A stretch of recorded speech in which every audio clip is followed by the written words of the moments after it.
big franchise has ended with the Conjuring movies. And every single year a Conjuring movie was released. It took over the media, kind of like it is right now. But I recently watched The Conjuring 4, so I'm going to rank every single movie these four have to offer. Starting off strong, or weak, with number 4, I have The Conjuring, The Devil Made Me Do It, or The Conjuring 3. Now this tells the story of Ed and Lorraine trying to prove a guy did not commit murder, but the devil made him do it. And there are two perspectives you can take on this movie. You can take it as just a casual movie fan of, oh, it's fine, but you can take it as a Conjuring universe fan and be like, oh, this movie's terrible. And I lay more on the camp of casual viewer. I'm like, it's not great, but it's fine. And the big thing for me here, the biggest loop of all these movies, the acting performances are fine. They're not great. They're fine. But the biggest thing here is this has the weakest family and relationship stuff. Like, I don't really feel like I do in really any of the other films.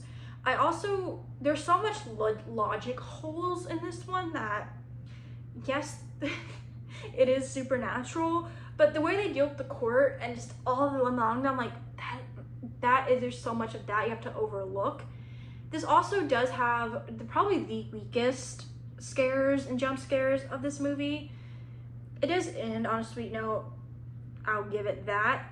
But this movie also, for how big of a case, like, this is the biggest case, you only really saw media and people making a big deal of it really outside for like whenever they're going to court. You don't really see anything other media there. I'm like, again, when you add that with the very misleading logic and a lot of stuff like that, and Ed, this is like 30 seconds of the film, it's not even that much, but Ed makes a comment to why he has all this witch stuff in his basement and why he doesn't get rid of it, and was touching stuff, and Lorraine actually has to tell him to not touch anything.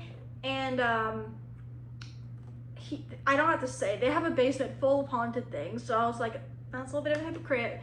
That's like 30 seconds, but it's very noticeable, and for me it's something like raise my eyebrow at.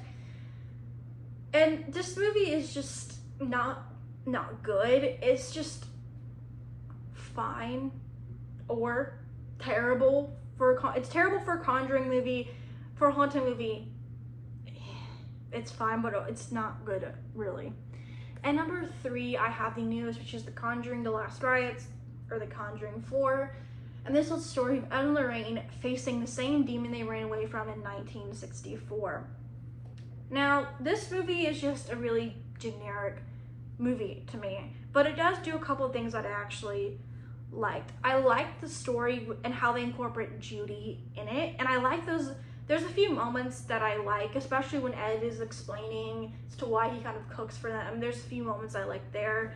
I also do like the ending. I think it's quite sweet, and they do show like photos and video of the real case and stuff like that, so they do that. And I do like the relationships in this one as well, especially with the sisters, because I do have a younger sister and brother, and that is very real for sisters to be making fun of you, but also help you and offer solutions. So I actually like that aspect of it too. But the biggest thing was, first of all, it's 2 hours, 15 minutes long. They incorporate Annabelle in this movie, which, fine. I don't really have any complaints. They did the slideshow, actually, like they showed this to little people and how they did it in 86, but the way they incorporate Annabelle throughout the film made no sense to me. I'm like, I understand you're on the case, but this goes to another thing. There was an equal balance of the case and Ed and Lorraine's story, and it just wasn't equal, and I wish we got more of the case. Now, the media is handled better in this one, because you actually do see the media storm throughout the movie. I like that they do that, and the mission's going on for months and all that. I like that they acknowledge it, unlike the third one. I like that.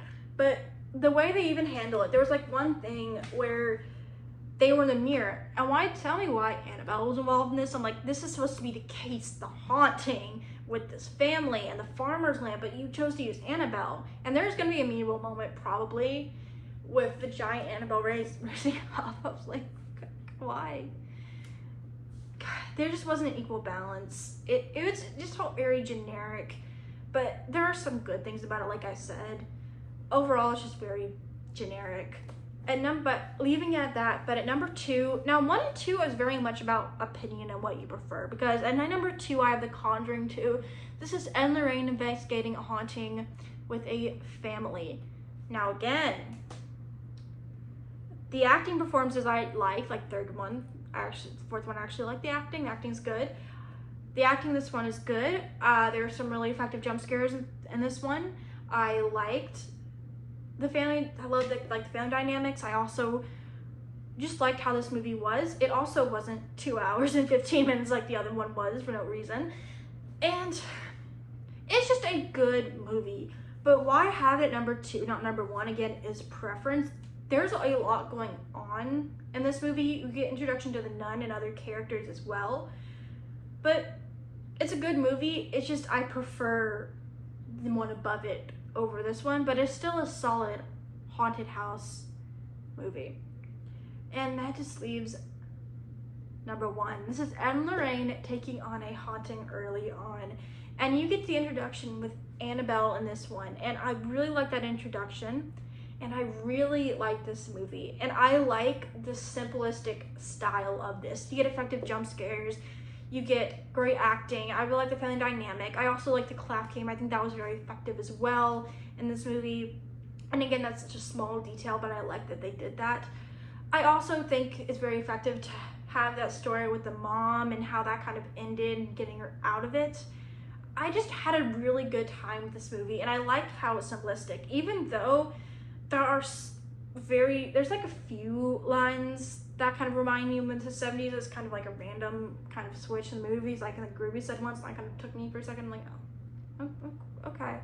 But I really like this. This is a solid horror movie. I did think it was a standard back then, but I really like this one. And it is just my preference. Again, 1 and 2 are just like what you prefer. I just prefer the style of 1 over 2. 2 feels like there's a little bit too much for me, but it's still good. So comment down below what your ranking of this franchise would be, and just if you've seen the 4th one, what you think of it. And I'll see you guys soon with a brand new video that I'm actually very excited about.